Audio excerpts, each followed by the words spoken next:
I don't work for NASA. I'm a lowly office tech at a company affiliated with NASA. We store data off-site mostly concerning their many secret unmanned missions to the moon, including the countless ones that took place in between the Apollo launches. There are regular landings, even today. As you can imagine, we're not on the books. Still, we are a necessary facet of the Space Administration's delicate infrastructure. Now that you're up to speed with where I work, I can tell you about the room. Room 371 to be precise, the overseer's office. It always had an air of mystery about it. I, and other staff members, had been inside before, tasked with leaving behind flash drives filled with sensitive information for the overseer to upload to our database. You see, the sole computer in that room is an offline archive containing almost every one of NASA's dirty little secrets. Stuff that we can't risk getting out in the event of a data breach.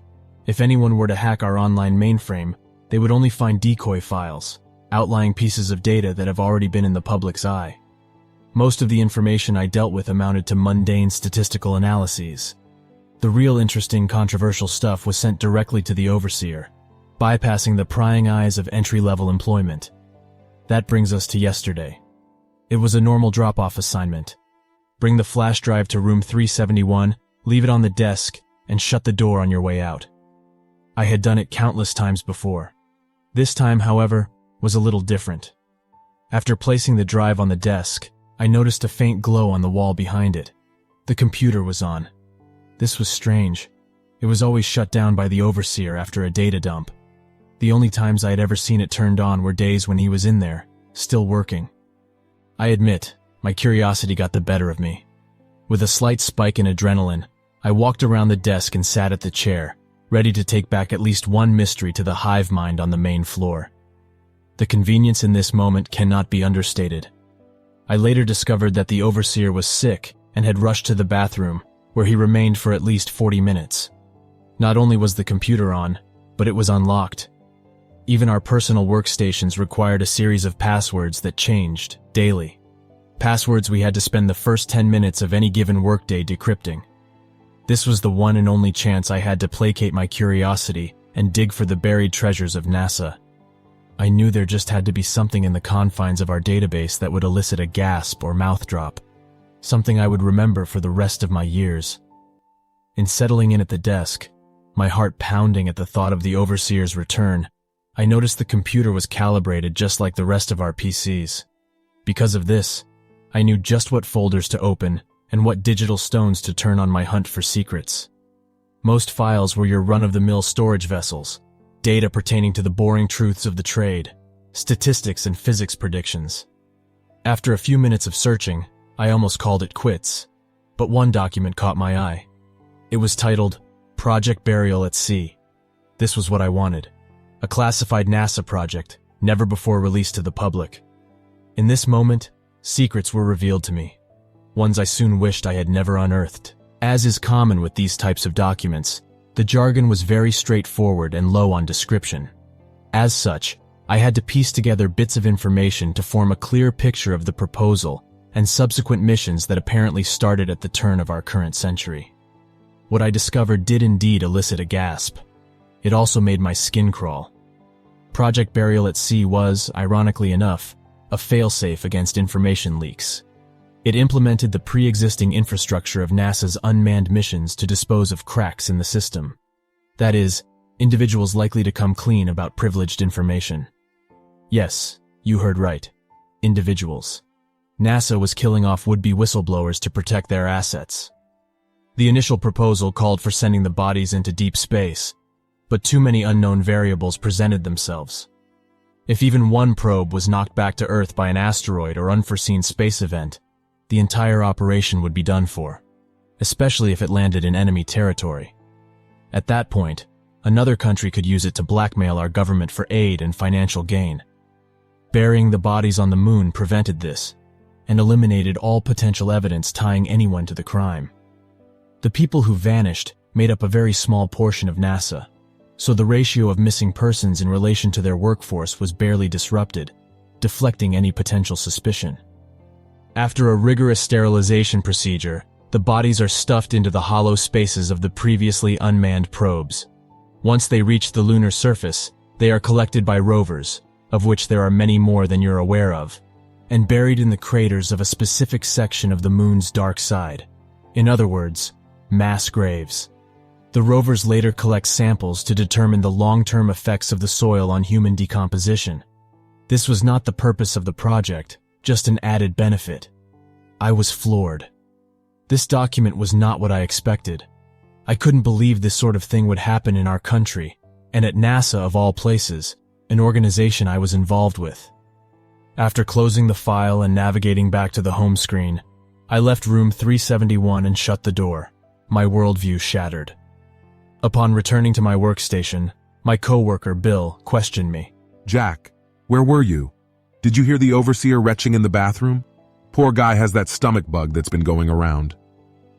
I politely nodded but offered no response to the initial query, still shaken. Bill buried his face back in his work. Eventually, the overseer returned, the sound of room 371's creaky iron door slamming shut behind him as he resumed work at his desk. Beads of sweat formed above my brow as I wondered if he would notice something amiss and know I perused the archive. My heart began racing as the paranoia took hold.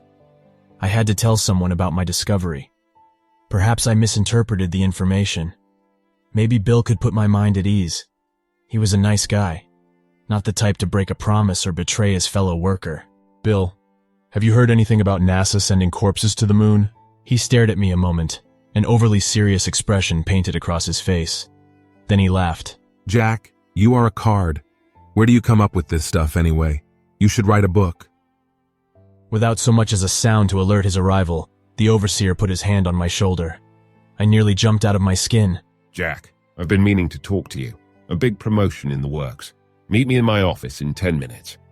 With that, he loosened his grip and traveled back to room 371.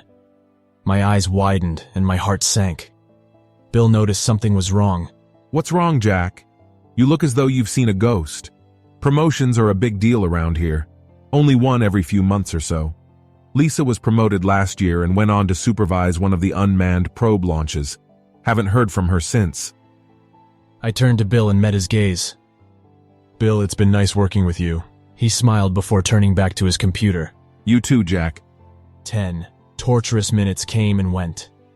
I hesitantly made my way to room 371 and slowly opened the door. The overseer gestured for me to come in. Have a seat, Jack, and close the door. I unwillingly obliged. The thought of making a run for it crossed my mind, but I knew the security detail at the front gate would stop me. Drawing attention to myself would only serve to expedite my demise. So, what is this about? I asked, my breathing now labored and sporadic. Like I said before, it's a promotion. NASA is recruiting from its affiliate outfits to supervise some of their unmanned launches. You've been selected. I tilted my head in disbelief. But sir, why me? I haven't done anything to warrant such a promotion to my knowledge. That's where you're wrong, Jack. We've been watching you. We know what you did. You can't deny it any longer. With a wicked smile, he stood up from his desk and walked over to me, his arms outstretched in my direction. His shadow covered the entire room, or at least it seemed that way in the moment. Without realizing it, I had backed myself into the corner, almost cowering in fear. That's when the door opened and my coworkers flooded the room. Surprise! I stood upright, shocked. What's going on? Don't you know what day it is, Jack? The overseer pointed at his wall calendar. It was September 18th, which according to them, was my hire date. It all made sense now. It was a ruse, a practical joke at my expense. The overseer sometimes did this on workplace anniversaries, but not for many years at this point, and never to this elaborate extent. I didn't even realize what day it was until they pointed it out. Did you really think I would leave my computer on, unattended? Bodies can't even decompose on the moon, Jack. There's no air. They both let out hearty laughs. I laughed too, thoroughly relieved. The rest of the afternoon was nice.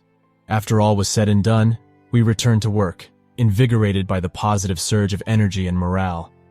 After finishing my leftover tasks, I left with a smile on my face, happy to be Earthside, alive and well. This mood would follow me the whole way home, but it wasn't alone. When I parked in my driveway, someone pulled in behind me. The overseer stepped out of the car and greeted me with a friendly wave. Jack, can we talk? House calls were unorthodox in our line of work, but not unheard of. Of course, Coulter, please come in. He followed me inside and joined me in the living room. I sat down, but he paced at the fireplace, looking over my family photos on the mantel. You know, what Bill said was true. Bodies don't decompose on the moon. That bit was added by NASA. They put falsehoods in all of their classified documents. It's another failsafe, a detail they can point to in the event of a leak to make it seem illegitimate. I was utterly confused. I'm not sure I follow. What are you getting at exactly? He turned to me, a stern look painted across his face. It's all real, Jack. The dead bodies, the craters, everything. You should have never sat at my desk. Come on, Coulter. The joke's over. No need to drag it out. This is no joke. You were hired in July, not September. I sent out a last-minute memo to everyone in an attempt to avert your suspicion. Here, we can discuss things privately. Very funny. You're forgetting about my wife and daughter. A smirk touched the side of his cheek. He tossed me an envelope. Inside were photos of my wife picking up our daughter from school. My heart sank. What the hell is this, Coulter? Are you following my family around? We've intercepted them. Let's just say they'll be late getting home tonight. The gravity of the situation was beginning to sink in. If everything I saw was indeed real, then I was now a target. I would soon become the next NASA casualty buried at sea. If I didn't escape and get help, Charlotte and Leslie would never be saved. My eyes darted for the door. Coulter noticed. I wouldn't run if I were you. I didn't come alone. My blood boiling, I was tempted to lash out in anger. Don't worry. They're safe. There are things in the universe you can't begin to understand. Things not only above your pay grade, but above your understanding. Things human words could never hope to describe. Human? I asked, perplexed by the wording. Yes, Jack. Let me show you. What happened next was enough to put my mouth on the floor. Using his right hand in a single circular motion in the air, Coulter opened up a portal. A fucking portal. One that seemed to connect my living room to the moon. I could even see Earth off in the distance. What in God's name is that? Come, Jack. Get a closer look.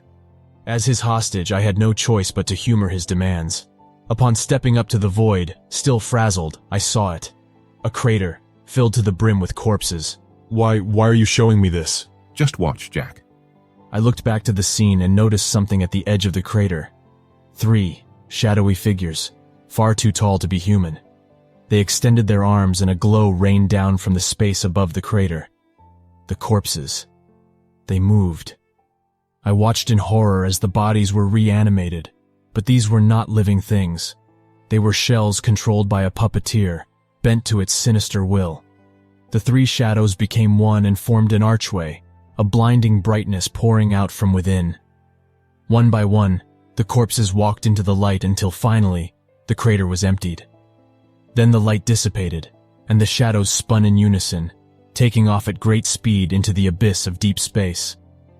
With another wave of his arm, Coulter closed the portal. I was speechless. You see, Jack, Project Burial at Sea is more than a safety measure. It's a necessary sacrifice to them. So, all those bodies? No. Only some were would-be whistleblowers. The rest, John and Jane Does, left at morgues across the country with no relatives to claim them. Where did they take them? To the place where they live. There, they are forced to build. Stuck in the space between life and death for an eternity, slaves of an alien race. It's a truly terrible fate. We would all be there right now, if not for the deal we struck back in 1947. These creatures don't bode well in our atmosphere. We placate their every need to keep them from developing a technology capable of mitigating the effect our air has on their bodies and spacecraft. I couldn't believe it. Everything I knew up to that point was a lie. Coulter walked to the door. I like you, Jack. That's why I'm telling you all of this. I want to keep you on. You're a good man and a good worker. If you don't want to end up like the poor souls up on that hunk of space rock, you'll keep your mouth shut. I heard a car pull in outside. Looks like your wife and daughter are home. We just took them out for ice cream. Before closing the door on his way out, the overseer turned back with a smile. See you on Monday, Jack.